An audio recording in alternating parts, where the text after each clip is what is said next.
Pasamos a, bueno, nos quedamos la semana pasada en, en esta diapositiva,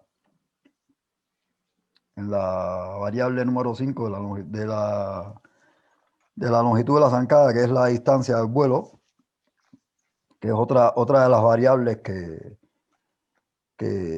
influyen en la longitud de la zancada, que como ven, bueno, a los lados tengo puesto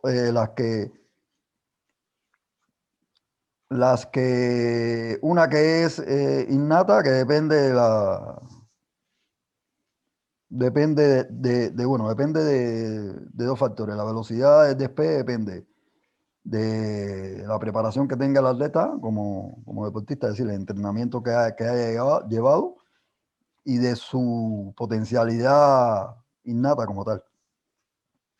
Y la resistencia del aire, que es un factor externo, que eso no lo podemos controlar, pero influye directamente sobre la distancia del vuelo.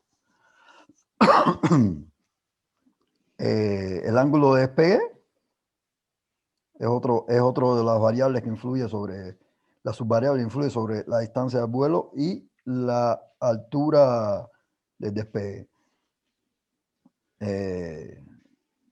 Mientras mayor ángulo, por supuesto, habrá mayor altura en el despegue. Y al haber mayor altura en el centro de gravedad, en el caso de las carreras, que es lo que estamos analizando, y de la marcha, habrá una pérdida de velocidad dentro Exacto. de lo que es la carrera o la marcha deportiva. El autor no señalaba en esta diapositiva, no señalaba el control neuromuscular como una subvariable que influye directamente sobre la altura y el ángulo de despegue, por favor. Por favor. Influyen el control neuromuscular, es decir, la conexión entre el cerebro y lo que tú haces, es decir, hacer los movimientos con conciencia hasta que se automaticen, tienen que estar presentes en todo momento. Este viene siendo la primera etapa. No, la distancia del vuelo es ya la fase, bueno, aquí está en el dibujo, es la fase esta del muñequito del medio, no sé si lo ves. No, yo me refiero a cuando el cerebro está presente por un movimiento nuevo. Sí. Sí, que viene siendo la primera etapa. Sí, hasta que se automatice. Claro, y ya deja de ser parte del cerebro. El movimiento, bueno, no deja de ser parte. Es sí, parte. es más bien Sí. más mecánico. Ya responde un poco más a la columna vertebral.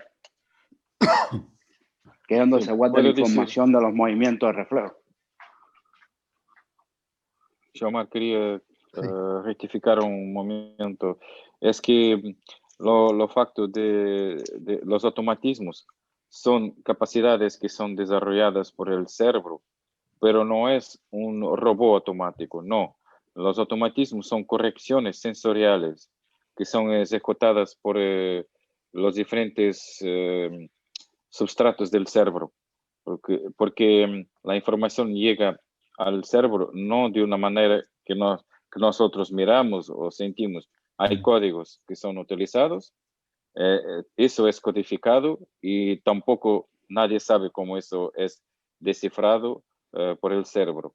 Pero lo más importante es que cuando se enseña el movimiento, hay siempre una tentación de contraer las articulaciones, porque como no sabes cómo lo hacer, tienes receo. Entonces la primera fase es fijar las articulaciones, quiere decir fijar los grados de libertad, de movilidad y de formación. Y por eso el movimiento en el movimiento existe contracción, pero en la segunda fase se empieza a descontraer, pero no totalmente, y empiezan a, a existir una condición de alerta. Estás alertado para que pueda acontecer algo, pero ya hay más grados de libertad. Y la tercera es cuando ya no tienes deseo, y entonces empiezas a utilizar las fuerzas externas que te permiten crear fuerzas reactivas y proporcionar tu esfuerzo que viene y toda la información que llega del cerebro y que después va a los receptores de los músculos a través de los fusos. Y Eso es bueno, lo que quería decir. gracias, José. Y bueno, hablando de eso, que le daré la palabra de nuevo. Si no mal recuerdo, ese proceso puede tener una demora de más de 20 años, puede ser, ¿no, José? De 20 años, ¿qué? ¿Que las fases de encenamiento? Todas las fases, llegarla a No, no, completar. no, no. Eso es toda la vida. Toda la vida se va Entonces, aprendiendo porque tener postura, ¿qué es eso tener postura? Es conservar su posición de equilibrio, su posición en el espacio. Cuando nosotros hacemos una pasada, una zancada, un paso, ya estamos perdiendo equilibrio. Y entonces nuestro sistema nervioso se adapta y corrige y intenta procurar el equilibrio siempre a través del desequilibrio. Y por eso estamos siempre aprendiendo desde que nacimos hasta que empezamos a andar, hasta morirnos. Pero si hablamos de formación deportiva, de la carrera deportiva, es 20 años, puede ser 20 años. 20, ¿Por qué? 25 Porque años. las correcciones sensoriales son constantes.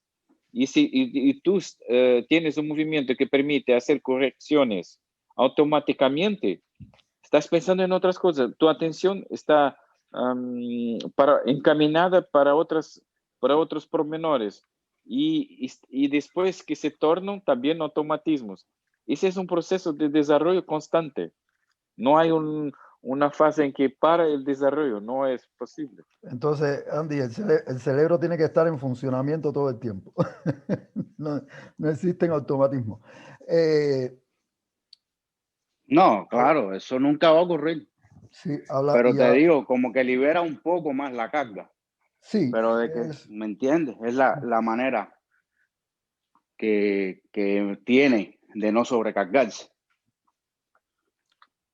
sí, hay estudios que, bueno, que hablando de lo que dijo José, que, que el análisis para llegar a la perfección te puede costar entre 20 y 25 años. Hablamos de sistemas de movimiento, entre 20 y 25, pero es 20 25 años, vamos a hablar de nosotros los entrenadores, Claro. de un entrenador, como me ha enseñado mi mentor, dándole las orejas a los atletas constantemente. Constantemente. Es un sin vivir. Exacto.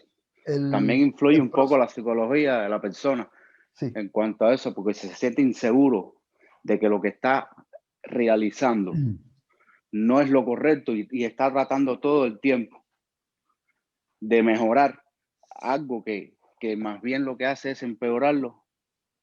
Entonces va a costarle mucho más trabajo y más tiempo en aprender el movimiento. Ya ahí influyen ya la pedagogía del entrenador, la psicología. Claro. Nuestro mundo es un mundo bastante complejo y que tenemos Nadie tiene la razón. que empezar Pero bueno, a ver, hablando desde el punto de vista de lo que es la destreza y el movimiento, Claro. que se estudie todo lo que expone Nicolás Bernstein, tiene el camino procesado. Exactamente. Yo llevo 3 años trabajando con esta metodología y los resultados son extraordinarios. Esta misma semana ahora estoy trabajando con un chico nuevo que me llegó, ya de 21 años, y ya en 3 meses, ya yo lo noto diferente, ya él se siente diferente. Esta semana ha empezado a hacer series un poco más un poco más activa y se sorprende de las cosas que hace. Simplemente diciéndole, tienes que hacer esto aquí, esto allá, y intenta mantener ya todo lo que se te ha dicho, y él solo se está sorprendiendo poco a poco de las cosas que va haciendo. Es un mensaje que le estoy dando, bueno, a los entrenadores que hay por aquí, de nuestra hermana Costa Rica, a mis compañeros entrenadores auxiliares, mis compañeros, para que vayan teniendo una noción de la magnitud que tiene trabajar bajo esta metodología. ¿Metodología cuál? Escuela de movimiento. No, tú me estás hablando de la escuela de movimiento. Sí, que estás usando la metodología. Sí. Estás mencionando un libro de un autor. Sí, yo estoy hablando, vale, se está hablando de la práctica. La escuela de movimiento es la práctica. El libro se llama La destreza y su movimiento, y otras más biografías que él sacó en su momento. Ya. Entonces nosotros con toda su teoría, y no solo teoría, sino experimentos que ha hecho, lo has puesto en práctica. Lo estamos llevando a la práctica poco a poco. Con buenos resultados. No solo yo, bueno, ya cuando debemos hablar claro. íntegramente de escuela de movimiento, porque tendremos un tema solamente para eso, ya verán qué personas trabajan con esta metodología a nivel mundial. ¿Alguna pregunta sobre esta variable distancia de vuelo? ¿Alguien quiere hacer alguna pregunta?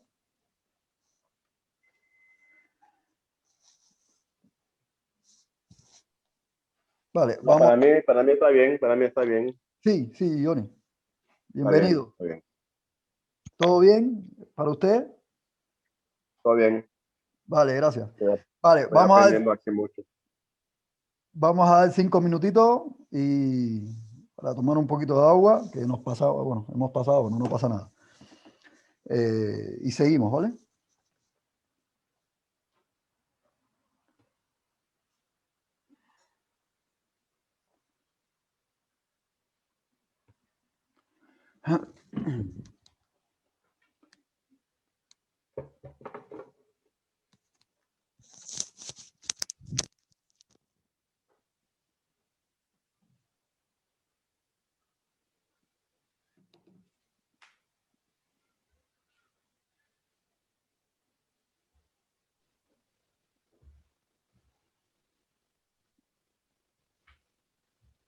Lo veo mucho, ¿no?